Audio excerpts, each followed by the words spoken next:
ಸ್ವಾಮಿ ವಿವೇಕಾನಂದ ಅವರ ಬುದ್ಧಿಶಕ್ತಿ ಹೇಗಿತ್ತು ಅನ್ನುವುದಕ್ಕಾಗಿ ಅವರ ಜೀವನದ ಒಂದು ಪ್ರಸಂಗ. ಸ್ವಾಮಿ ವಿವೇಕಾನಂದ ಅವರು ಒಂದು ಸಾರಿ ಹಡಗಿನಲ್ಲಿ ಪ್ರಯಾಣ ಮಾಡ್ತಾ ಇರ್ತಾರೆ. ಅವರು ಹಡಗಿನಲ್ಲಿ ಪ್ರಯಾಣ ಮಾಡುತ್ತಾ ಇರುವ ಸಂದರ್ಭದಲ್ಲಿ ದಿನಪತ್ರಿಕೆ ಓದುತ್ತಿರುವಾಗ ದಿನಪತ್ರಿಕೆ ಕೈಜಾರಿ ಸಮುದ್ರಕ್ಕೆ ಬೀಳುತ್ತದೆ. ಆ ಹಡಗನ್ನು ಓಡಿಸುವವರು, ಆ ಹಡಗಿನ ಸಿಬ್ಬಂದಿಗಳು ಬಂದು ಸ್ವಾಮಿ ವಿವೇಕಾನಂದ ಅವರನ್ನು ಬಾಯಿಗೆ ಬಂದ ಹಾಗೆ ಬೈಯಲು ಆರಂಭ ಮಾಡ್ತಾರೆ. ನೀವು ದಿನಪತ್ರಿಕೆಯನ್ನು ಬಿಡಿಸಿಬಿಟ್ಟಿದ್ದೀರಿ, ನಮಗೆ ಆ ದಿನಪತ್ರಿಕೆ ಅವಶ್ಯಕತೆ ಇತ್ತು, ಹಾಗೆ ಹೀಗೆ ಅಂತ ಏನು ಬರುತ್ತದೋ ಅದೆಲ್ಲವನ್ನು ಹೇಳೋದಕ್ಕೆ ಸ್ವಾಮಿ ವಿವೇಕಾನಂದರಿಗೆ ಆರಂಭ ಮಾಡಿಬಿಡ್ತಾರೆ.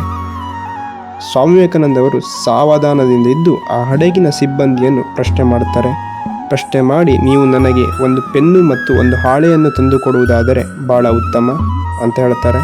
ಆಗ ಹಡಗಿನ ಸಿಬ್ಬಂದಿಗೆ ಏನು ಹೇಳುತ್ತಿದ್ದಾರೆ ಅಂತ ತಿಳಿಯುವುದಿಲ್ಲ. ಅವರು ಹೋಗಿ ಒಂದು ಪೆನ್ನು ಮತ್ತು ಹಾಳೆಯನ್ನು ತಂದು ಸ್ವಾಮಿ ವಿವೇಕಾನಂದರ ಕೈಗಿಡುತ್ತಾರೆ. ಸ್ವಾಮಿ ವಿವೇಕಾನಂದರು ಆ ಹಾಳೆ ಮತ್ತು ಪೆನ್ನನ್ನು ಬಳಸಿ ದಿನಪತ್ರಿಕೆ ಏನಿತ್ತೋ ಅಲ್ಪ ವಿರಾಮ, ಪೂರ್ಣ ವಿರಾಮದ ಸಹಿತವಾಗಿ ಎಲ್ಲವನ್ನು ಬರೆದು ಮುಗಿಸಿಬಿಡುತ್ತಾರೆ.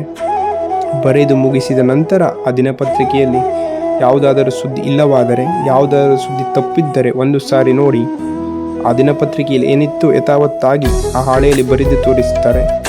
ಒಂದು ಸಾರಿ ವಿವೇಕಾನಂದರು ಓದಿದರೆ ಸಾಕಾಗಿತ್ತು, ಅದು ಮನದಟ್ಟಾಗಿ ಬಿಡುತ್ತಿತ್ತು, ಅದು ಅವರ ಮನಸ್ಸಿನಲ್ಲಿ ಕುಳಿತು ಬಿಡುತ್ತಿತ್ತು. ಅಷ್ಟರ ಮಟ್ಟಿಗೆ ಬುದ್ಧಿಶಕ್ತಿಯುಳ್ಳವರಂಥವರು ಸ್ವಾಮಿ ವಿವೇಕಾನಂದರಾಗಿದ್ದರು.